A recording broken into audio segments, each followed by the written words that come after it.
I've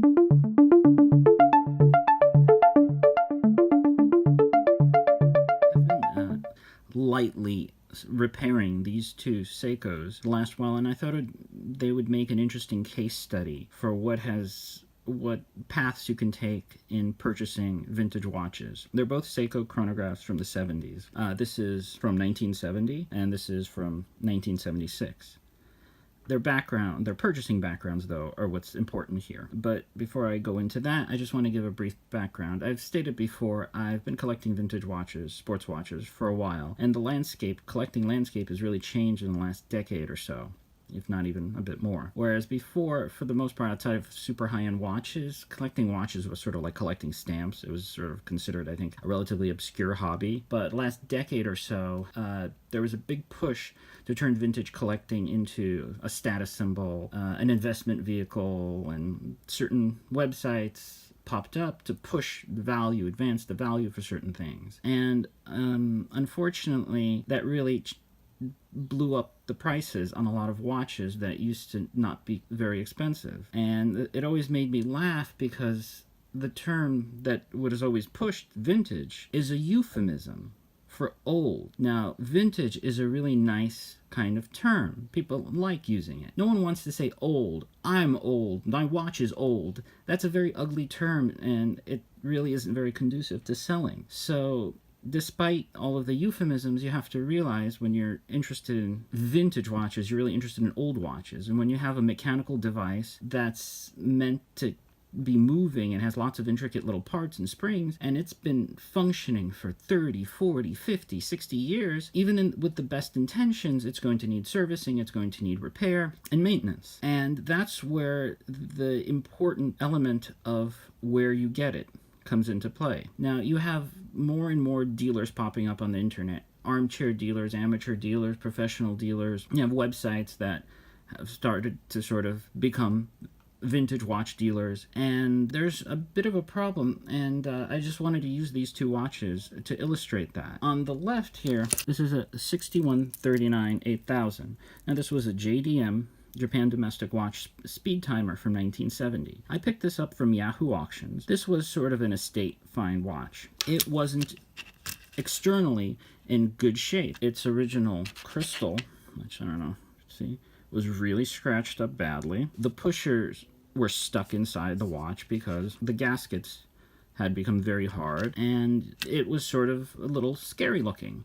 But the reality was, it was the condition of a watch that's been used. It's from 1970, so it's almost 50 years old. It's the kind of watch that has acquired what I would call honest wear. If you wear it for many decades, and the inner caseback had a designation that it was serviced somehow in the mid-90s, but the reality is this watch was worn, it was used, and all things considered, it was kept in reasonably good shape given its age. And the price was low for it, but it obviously had some issues. And I guess I've been into watches and doing slight maintenance repair for a while, where I wasn't intimidated by changing out the gaskets, and the pushers work fine now, and taking my next step and changing out the crystal, which I've never done, which turned out not to be too bad.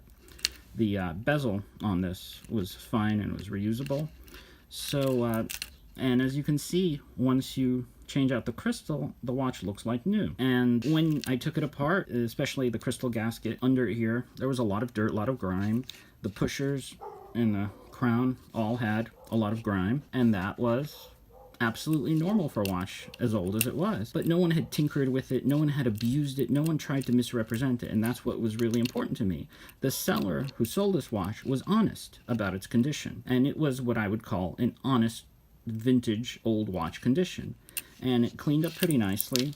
I've never serviced a watch, and that's really above what I would consider even trying to do. But like with a lot of the watches I have, I don't wear it very often, so I'm still yet to decide if I'm going to service it. I'll just wear it for a little while and see how it goes. Moreover, at least in the US, there aren't many places that service vintage Seiko chronographs that don't have an enormous wait list and who are also reputable and trustworthy. So I just wanted to show an example of a watch that I consider honest. It was worn, it had wear and tear, but it was honest wear and tear where there was no attempt at misrepresentation. And that's what we had here. Now, I want to move on to this one. Now, this, really, in light, that blue dial really is nice. This is, I believe, from 71. Oh, okay. From 71, and this is a 6139 6015. This is a Western model, and its design, in relative terms, isn't terribly desirable, like so the Pogue 6139 or even a JDM speed timer, but that's neither here nor there. I bought this watch at a flea market from a watch dealer a long time ago, and it was in really bad shape. I bought it because I had an opportunity to bundle it with a Seiko 5717 that was in like new condition, and between the two watches it was just a steal. Now, even at the flea market, I knew the condition of this watch was terrible. Originally, it came with this Pogue bezel and this acrylic domed crystal. Most Seikos from the 70s, especially the Chronos, never used acrylic. And if you can see, there's glue residue. The dealer, or someone who worked for the dealer, had attempted to glue the crystal into the crystal gasket holder that was under here. And as I looked at it, this thing was wobbling all over the place. Now, I wasn't really that into these types of chronos at the time. I just wanted the 57. But I figured, with haggling, it came out super cheap. So, if nothing else, I'll look at it and I'll figure out at home. And at the time, I had even less experience taking things apart, so I did a cursory glance, basically enough to know that these two components were not original, and took it apart and put it away for storage. And recently, I decided, hey, now's the time to look at it. And I researched what model it was, and I purchased the original crystal for it and a new old stock bezel, the proper bezel for it. Ordered a watch crystal press, got new gaskets, and basically reassembled it. And again, this is the part where I'm going to put in an asterisk. This is based on my experience. I believe it still has issues. First of all, with the crown installed, it doesn't go any further than this. Even though it all functions right, I am starting to suspect that this crown is the incorrect crown. And also, the dial is too far away from the chapter ring, which is not supposed to be the case. And also, the dealer or his service guy bent the tab on the dial itself that was supposed to interface with a notch in the chapter ring. So this watch is still a work in progress. I've advanced it further, and technically it works, but I still need to figure out what's going on with the crown and with the chapter ring dial alignment.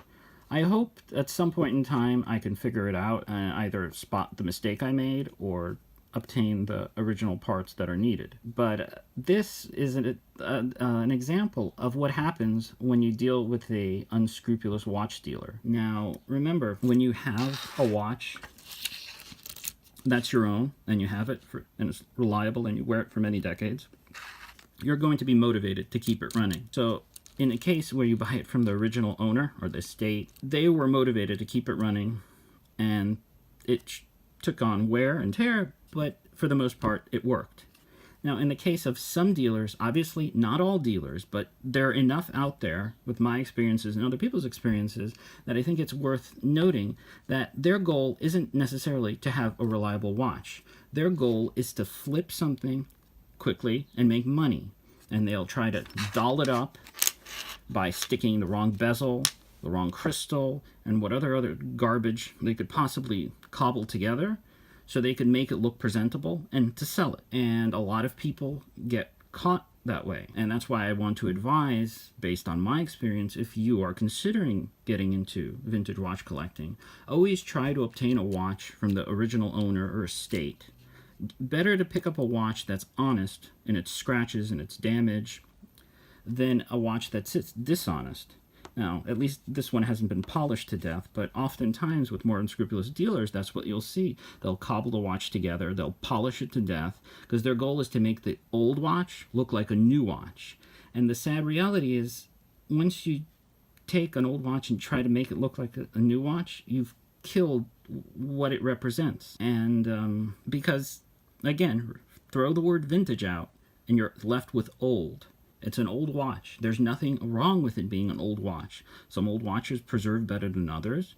I think this dial from 71 still looks pretty good. Some oxidation on the hands, but it looks pretty good. But it was cobbled together by an unscrupulous, not very competent person. And after many, many years, I'm still trying to put the pieces together. And hopefully one of these days I can. But always be wary of people who flip watches or deal with watches and who know just enough to be dangerous, such as applying crazy glue to the crystal or putting WD-40 into the movement just to make things appear good, wherein in reality it's a train wreck. And again, that's my experience. I'm not saying all dealers are like this, but there are a lot of dealers out there like this, and especially if you're not knowledgeable enough on what to look for. When possible, try to look for an honest used watch. There's still tons of them out there. Why? Because these watches were ubiquitous in the 70s, and thankfully at least the Seiko Chronos haven't really gotten to be super expensive yet, so they're still out there. But this pertains to a lesser extent to Speedmaster, Omega, or basically Swiss watches of the 70s too. Be careful when dealers are selling watches, because at the end of the day, their goal is to dump what they have and to make money, and you don't always know if they're trusted. There are trustworthy dealers, but not all of them, and especially in the case of a flea market where you don't know the dealer. And I hope this is a useful teaching case for someone out there, or at least I tried. It's certainly my lesson that I've learned over the years, and I personally think it's a really important one. But that's about it for this video, and as usual, thanks for watching.